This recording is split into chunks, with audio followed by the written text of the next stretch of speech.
Hello বন্ধুরা, গত ভিডিওতে আমি বলেছিলাম ইস্টবেঙ্গল এবং মোহনবাগানের প্লেইং পজিশনস নিয়ে পরবর্তী ভিডিওতে আলোচনা করব।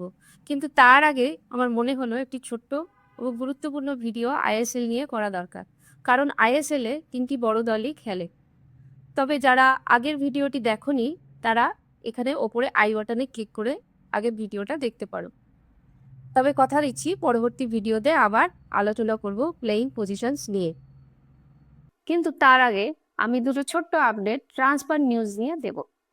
তা এফসি গোয়া থেকে ইস্ট বেঙ্গলে সাইন করেছে, লাল হলুদ ঐক্য এই নিউজটা ব্রেক করেছে, কিন্তু মার্কাস এই খবরে এখনো শিলমোহর দেয়নি। এই সাইনটা কনফার্ম হলে আমাদের লেফট ব্যাক বা লেফট উইং ব্যাকের যে প্রয়োজনটা ছিল সেটা মিটে যাবে। 2023 এবং 24-এর আইএসএল সিজনে জয়গুপ্তা এক কথায় অনবদ্য ছিল, কিন্তু লাস্ট সিজনে ও এতটা ভালো খেলতে পারেনি। এটাই আমাদের দেখতে হবে যে কোচ অস্কার ব্রুজো ওকে কিভাবে ইউটিলাইজ করে। বয়স কম, ভুলগুলো যদি শুধরে নেয় তাহলে জয়গুপ্তা আমাদের দলের জন্য একটা অ্যাসেট হতে চলেছে বলে আশা করি।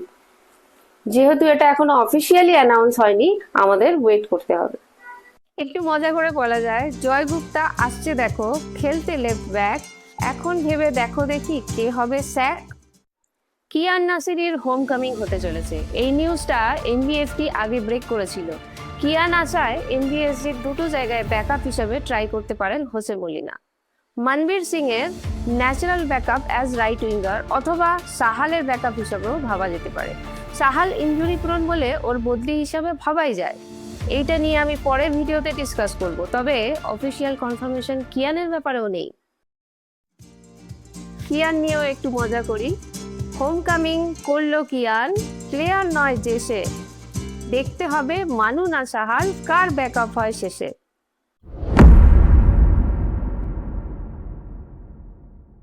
ভারতীয় ফুটবলের বাস্তবতা খুবই কঠিন, তার কারণ এখানে বেশি ইনভেস্টররা আগ্রহ দেখায় না। তবু 2010 সালে এফএসডিএল তৈরি হয়েছিল, যেটা স্টার এবং রিলায়েন্সের একটা জয়েন্ট ভেঞ্চার। এই এফএসডিএল এআইএফএফ এর সাথে একটা 15 বছরের চুক্তি করে, যেই চুক্তিটা হলো এমআরএ বা বাস্টার রাইট এগ্রিমেন্ট।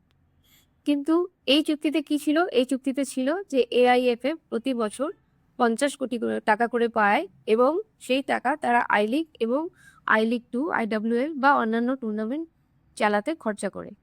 কিন্তু এই বছরের ডিসেম্বর মাসে এই চুক্তি মেয়াদ শেষ হয়ে যাচ্ছে। ওদিকে এফএসডিএল সেই পুরনো চুক্তিতে আর ফিরতে চাইছে না। এফএসডিএল কি চাইছে? এফএসডিএল এর দাবি হলো আইএসএল থেকে যে রেভিনিউ আসবে তার প্রফিট শেয়ার হোক ক্লাব, এফএসডিএল এবং এআইএফ এর মধ্যে, যেখানে এআইএফ এর শেয়ার থাকবে মাত্র 14%। এছাড়া আই লিগ থেকে আইএসএল এ প্রমোশন এবং আইএসএল এর রেলিগেশনে হ্রাস টানা হোক। আর এগুলো নির্ভর করুক লাস্ট 5 ইয়ার্সের ক্লাবগুলো তাদের ফিনান্সিয়াল এবং লাইসেন্সিং ক্রাইটেরিয়া মিট আপ করতে পারছে কিনা তার উপরে। এফএসডিএল এর লাস্ট 15 ইয়ার্সে অনেক আর্থিক ক্ষতি হয়েছে।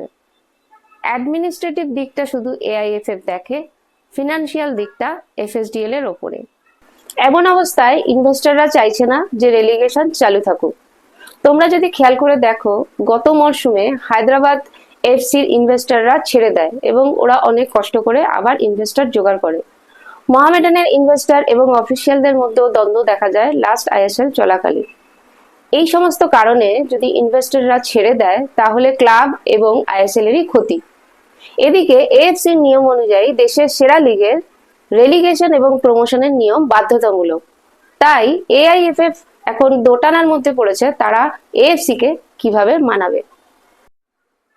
মাত্র কয়েকদিন আগে এআইএফএফ পুরো টুর্নামেন্টের ক্যালেন্ডার প্রকাশ করলো, যেখানে আইএসএল এর লিস্টে নামই ছিল না। তারপর বিভিন্ন মিডিয়াতে শোরগোল পড়ায় চাপের মুখে পড়ে তড়িঘড়ি করে ওরা একটা আইএসএল এর শিডিউল দিল, যেখানে বলা হচ্ছে 14 সেপ্টেম্বর 2025 থেকে শুরু হবে। কিন্তু এখনো দিন ও তারিখ নিয়ে কেউই নিশ্চিত নয়, তাই ক্লাবগুলো অনিশ্চয়তায় ভুগছে।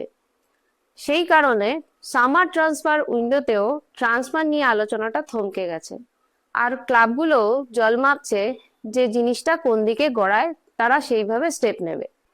আমি একজন ভারতীয় ফুটবল প্রেমী হিসাবে আশা করব সমস্ত স্টেক হোল্ডাররা একসাথে বসে আলোচনা করে সমাধান সূত্র বের করবে। ভারতীয় ফুটবলের সঠিক সমর্থকদের একমাত্র আগ্রহ আইএসএল কে ঘিরেই। তাই আইএসএল এর ভবিষ্যৎ যদি ঝুলে যায় তাহলে ভারতীয় ফুটবলের সিস্টেমটা পুরোপুরি অনিশ্চয়তার মধ্যেই পড়ে যাবে।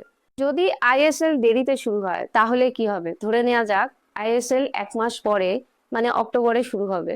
তাহলে কি হবে? তাহলে ম্যাচগুলোর মধ্যে গ্যাপ কমে যাবে এবং প্লেয়ারদের চোট পাওয়ার প্রবণতাও বেড়ে যাবে। ওদিকে এমবিএসজি এবং এফসি গোয়াকে আইএসএল এর সাথে সাথে এসিএল 2ও খেলতে হবে। এই চাপ সামলানো সত্যিই কঠিন হবে। এআইএফএফ যদি রেভিনিউ কম পায় তাহলে তাদের ক্ষেত্রে আই আই লিগ, আইডব্লিউএল এবং অন্যান্য টুর্নামেন্ট চালানো সম্ভব হবে না এবং এই সমস্ত টুর্নামেন্টের ভবিষ্যৎও অন্ধকারে পড়বে। এদিকে এফএসডিএল এর আগ্রহ শুধুমাত্র আইএসএল কে ঘিরেই। তাই এই চরম বাস্তবতাকে কেন্দ্র করে আমাদের এখন দ্রুত সমাধান বের করা দরকার। বন্ধুরা, তোমাদের এই ভিডিওটা কেমন লাগলো কমেন্ট বক্সে জানিও। তোমাদের মতে আইএসএল এর ভবিষ্যৎ কোন দিকে যাচ্ছে তোমরা কমেন্ট বক্সে জানিও, তাহলে পরবর্তী ভিডিওতে সেগুলো নিয়ে আলোচনা করব। ভিডিওটি ভালো লাগলে লাইক করো, শেয়ার করো, সাবস্ক্রাইব করো এবং বং অ্যান্ড বেলির ফুটবল সিরিজের সাথেই থেকো।